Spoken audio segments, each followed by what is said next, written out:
waxaana wanaagsan daawadayaal halkan waa janalka Ubaal News qodobada wararka daawad doontaan waxaa kamid ah tallaabadii aan caadiga ahayn ee uu qaaday madaxweyne Xasan Sheikh oo wada cusub furtay Puntland oo shaacisay inaysan juhdi dambe ku bixin doonin dhismaha dowladda federaalka iyo kuma ahaa ninka uu meedkiisa garabka ku qaaday madaxweynaha dalka Turkiga Erdogan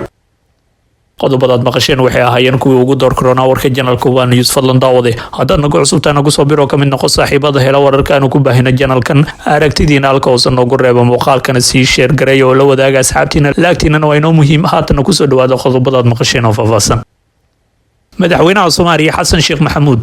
ayaa qaaday tallaabo naadir ka ah siyaasadda Soomaaliya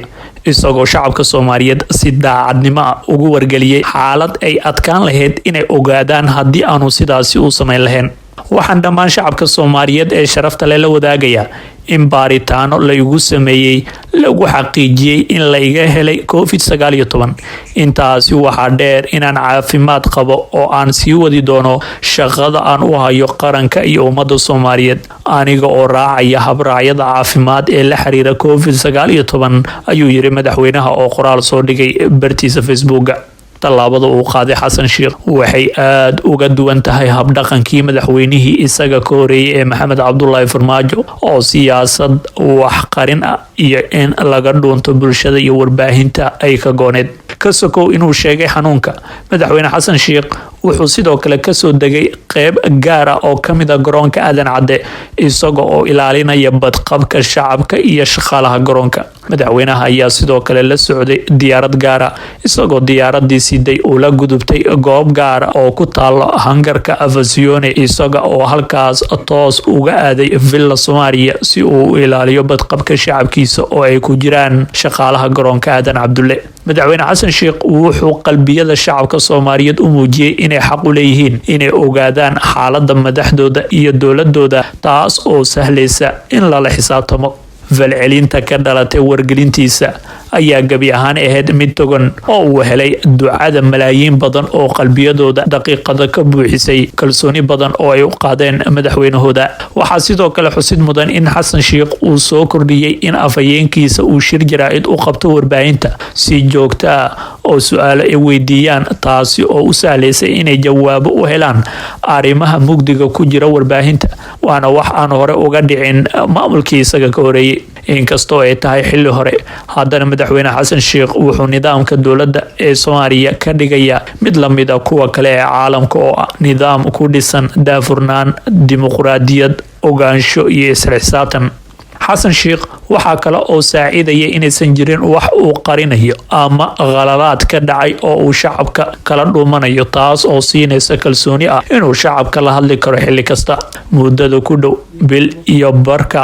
ee uu madaxweynaha yahay madaxweyne Xasan Sheikh wuxuu warbaahinta xorta ah siiyay wareysi ka badan intii uu bixiyay Farmaajo 5 sano uu dalku madaxweynaha ka ahaa taas oo ku tusaysa heerka isku kalsoonaanta iyo dimuqraadiyadda ee madaxweynaha uu ku shaqeynayo kuma filnaan doonto oo kaliya daafurnaan waxaase madaxweyne Xasan Sheikh laga sugayaa inuu ku daro waxqabad la taaban karo taas oo haddii uu ku guuleysto baal dahab ah ka geli doonto taariikhda Soomaaliya geesta kalena Puntland waxay shaacisay inaysan juhdi badan ku bixin doonin dhismaha dowladda federaalka wasiirka tamarta iyo macdanta dowlad goboleedka Puntland Caarshe Maxamed Saciid oo Muuse oo la hadlay warbaahinta ayaa shaaca ka qaaday in dowlad goboleedka Puntland aysan hadda kadib juhdi ku bixin doonin dhismaha dowladda federaalka Master Caarshe oo kamid ah kooxda ololaha doorashada Saciidani ayaa sheegay in shaqo badan ay u taalo madaxda maamulka Puntland isla markaasna ay ka shaqeyn doonaan danaha gudaha ee maamulkaas shaqo badan ayaa noo taala nooma yaalo inaan ku mashquulno dhiska federaal dambe oo ku mashquuli mayno iyo toosin dambe ma jirto geedka timirta fadhiisanayna shaqadayada qabsanayna ayuu yiri sidoo kale wuxuu sheegay in dowladda cusub aysan ka ogolaan doonin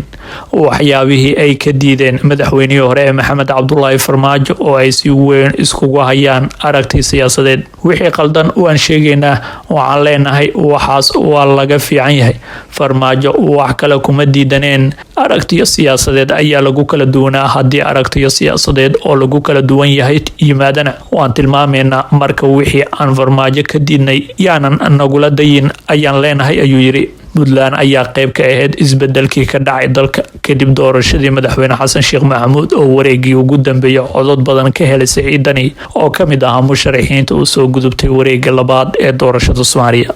waa hagaagii daawadayaal imikan waxaanu eegaynaa kumuu ahaa ninka uu meedkiisa garabka ku qaaday madaxweyne Erdogan.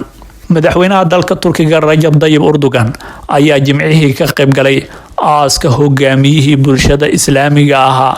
ee janaasada lagula tukaday masjidka Fatih. Erdogan ayaa kamid ahaa dadkii garabka ku qaaday naxashka uu ku jiray meedka Muhammad Usta Osman Nagulu oo dhawaan ku geeriyooday isbitaal ku yaala magaalada Istanbul. marxuumkan oo 93 jir ahaa ayaa in muddo la ildarnaa xanuun kaliyaha ka hayay. haddaba kumuu ahaa Muhammad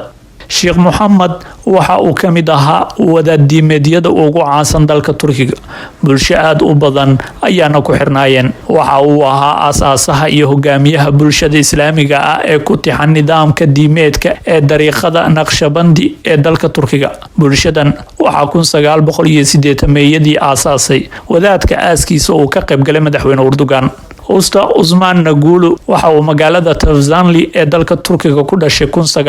1929. geeridiisa oo lagu dhawaaqay maalintii Khamiista ee 23 bishan ayaa si weyn u taabatay shacabka wadankiisa. Muhammad oo dadka qaar ee u yaqaanaan Muhammad Efendi ayaa hoggaan u ahaa muslimiinta suufiyada ah ee dalka Turkiga.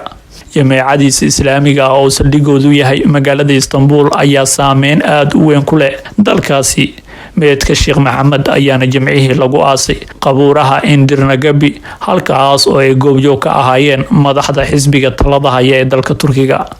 amniga masjidka janaasada lagu tukanaya ayaa si weyn loo adkeeyay. dadweyne aad u badan ayaana ka soo qayb galeen. wasiirka arrimaha gudaha, wasiirka gaadiidka iyo wasiirka warshadaha ee Turkiga ayaana sidoo kale qayb ka ahaa madaxdii aaska qaran ka qayb galaysay. madaxweyne Erdogan oo sidoo kale hogaamiye xisbiga AKP ayaana khudbadii uu halkaasi ka jeediyay ku yiri aqoonyahankeena oo la tagay cilmi iyo xigmad badan ayaan ku sagootineynaa safarkiisii ugu dambeeyay. waxa uu sidoo kale madaxweynuhu sheegay inuu imaamkan dhageysan jiray markii uu ardayga ka ahaa dugsiga Fatih Imam Hatiba. Ahmed Usta Osman Nagulu oo ah wiil uu dhalay wadaadka geeriyooday ayaana sheegay in hogaamiyaha cusub ee dariiqada uu noqon doono Xasan Kilig oo loo yaqaano Xasan Efendi sida uu aabihiisa ku dardaarmay. gudahaan daawadayaal nageenta warki waad kala socoteen janalka Hubaal News fadlan daawade